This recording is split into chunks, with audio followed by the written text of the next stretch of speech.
హైదరాబాద్, సికింద్రాబాద్, మైబాద్, ఆదిలాబాద్, ఖమ్మం, కరీంనగర్, నల్గొండ, నిజామాబాద్, మల్కాజ్గిరి, మహబూబ్ నగర్, జహీరాబాద్, నాగర్ కర్నూల్, భువనగిరి, మెదక్, చేవెళ్ల, వరంగల్. ఇప్పటిదాకా ఈ MP సీట్లల్లా election ప్రచారం ఎట్లా నడిచిందో చెప్పుకున్నాం.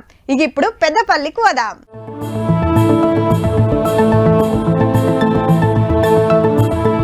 కోల్బెల్ట్ ఏరియాలో కలదిరుగుతున్నాడు Peddapalli Congress MP candidate Vamshi sir.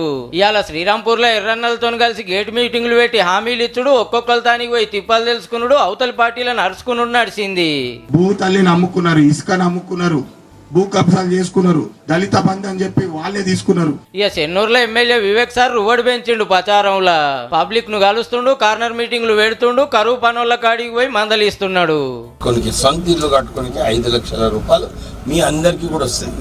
Already 3500 ఇళ్లకు శాంక్షన్ వచ్చింది. ఈ ఎలక్షన్ కోడ్ అయిన తర్వాత మీకు మినీ ఇల్లు వస్తాయి. బెల్లంపల్లిలో వినోద్ సార్ కాంగ్రెస్ ను గెలిపిస్తానికి ప్రచారం చేస్తుంటే గోదావరికంలో MLA Makkan Singh Raj Thakur sir morning walking పోయి పబ్లిక్ ను మందలిచ్చిండు. సారోళ్ళింటే మనాలి మేడం రామగుండంలో ప్రచారం చేస్తుంది చెయ్యికి చెయ్యి కొట్టాలని. పెద్దపల్లి పార్లమెంట్ నియోజకవర్గంలో ఉన్న ఎమ్మెల్యేలంతా ఎవరు ఇలాకాలాలు జోరు చూపిస్తున్నారు ఓట్ల టైం దగ్గర పడుతుండే వరకు.